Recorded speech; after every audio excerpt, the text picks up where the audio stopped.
I was the breakfast session announcer on 5AD. All of a sudden my studio door burst open and in came Dick Moore, who was our studio manager at the time. Eldon, he said, "We've got to get you off the air. The Beatles are arriving and we've got to get you down to the airport." All I knew was that I was to broadcast the Beatles' arrival on the whole trip from the airport up to the town hall.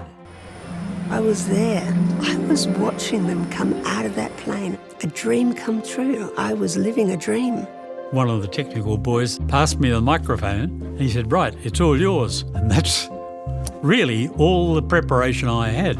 The door opened and the Beatles came down the stairs. John came out, Paul behind him, and on the other side was George, and Jimmy Nicol was behind him. And of course Ringo wasn't there. You remember Ringo had either tonsillitis or appendicitis, so a mate of theirs, Jimmy Nicol, substituted for Ringo. And as they came down, well, I'd been told to behave myself, of course, and I was being a good girl, until the point that John was coming on my side, but Paul bobbed over the other side. I couldn't help myself, and I yelled out, "Paul!" To which Paul swung around and came over next to John. They both stood there looking at me, and I went, click.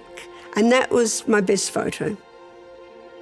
And just after that, John said, "You're a bit young to be a photographer, aren't you?"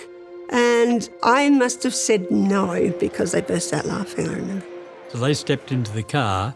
We pulled our car up so that we were virtually bumper to bumper. And the lads turned around and waved to us. So I trotted along to the front of the car because I wanted to get to Paul. I had my autograph book. And so I yelled out, "Paul, can I have your autograph?" And he turned around and the car drove off.